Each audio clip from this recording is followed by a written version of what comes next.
Vous avez écouté Assimi Goïta? Il dit que c'est on l'a téléphoné de l'extérieur pour lui dire, hey, on va te nommer un président, un premier ministre, un président de l'Assemblée. Il dit, ah bon? Très sérieusement, hein? Il dit aux gens, bon, président, qu'on est Beka ici, ça. Maintenant, le reste, là, on verra.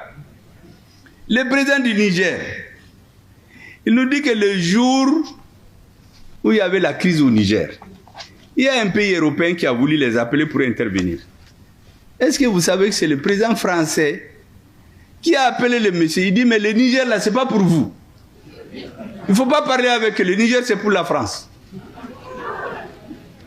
Entre des États qui sont tous dans l'Union européenne. Et puis l'autre s'est tu. Kou bagabaga. Les bagabaga là, ça peut marcher ailleurs. Nous là, c'est terminé. Il n'y a plus ça chez nous. Bon, quand dans un État, vous savez que les militaires là, ils sont tellement discrets. Notre président n'a pas donné les noms des 4 personnes là qui devaient être président, premier ministre. Ils sont là, moi je les connais pratiquement. Il ne m'a pas dit, mais je les connais. Parce qu'en réalité, ils ont leurs gens ici. Le Niger aussi n'a pas dit le nom du pays, mais je connais le pays. Mais vous imaginez, nous étions des choses de quelqu'un. Ce n'était pas des pays, hein, c'est leur chose. Même quand vous voulez parler avec nous, ils vous disent que vous ne pouvez pas. Vous savez que moi j'ai été dans une mission à l'extérieur, dans un pays. Vous savez ce qu'ils m'ont dit? Il y a un prince que j'ai rencontré. Je lui ai dit que tu sais, nous, moi je suis venu chez vous, sinon dans notre population on pense que vous êtes les amis des Français. Ah, il me dit, tu sais, nous on nous a dit que pour parler aux Africains là, il faut passer par eux. C'est-à-dire quand tu veux parler au Mali là, tu vas dans ces pays là, s'ils veulent parler au Mali, il faut qu'ils aillent à Paris pour qu'on leur dise comment il faut parler aux Maliens. Parce que le Mali c'est la chose des Français. Vous imaginez dans quel état on était? Et tous ces dirigeants que vous voyez cravatés, ils font du gros français au Beba ou Yibo dans les avions, ils étaient tous là-dedans.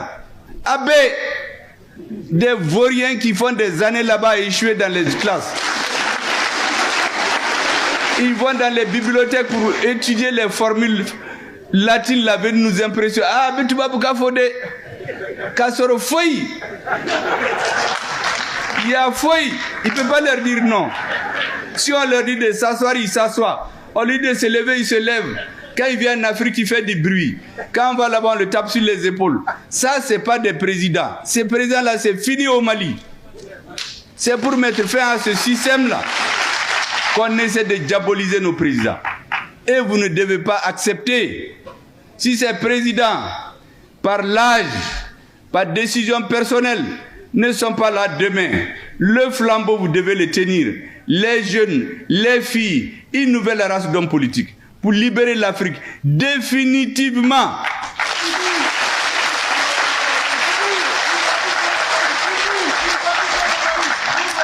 Le dernier thème dont je vais vous parler brièvement, c'est comment est-ce que tout ça s'est organisé.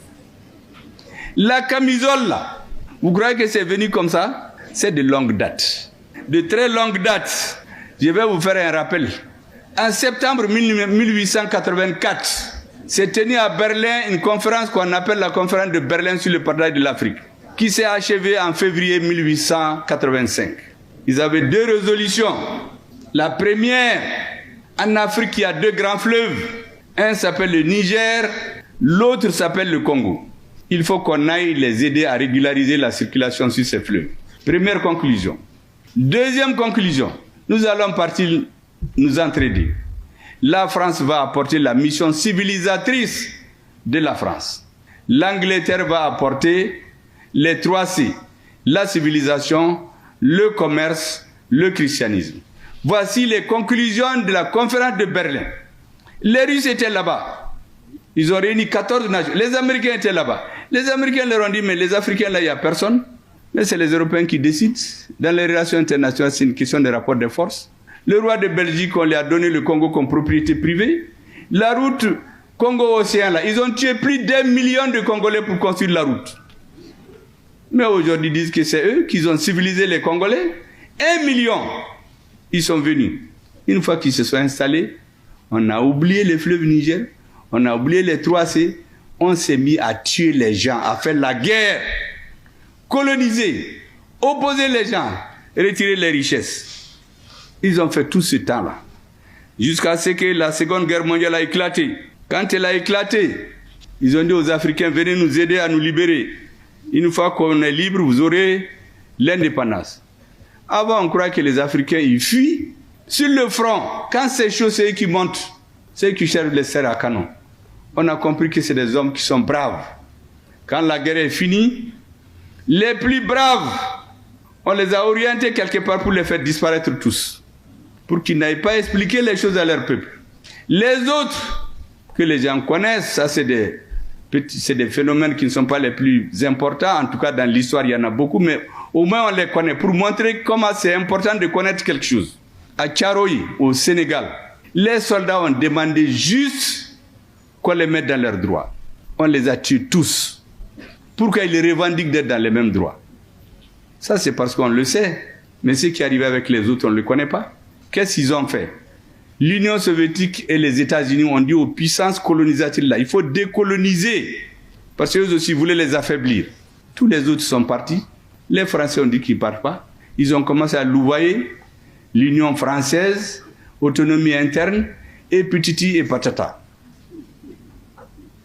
Quand ils ont vu que rien ne marche, ils ont appelé un gouverneur colonial qui s'appelle Pierre Mesmer.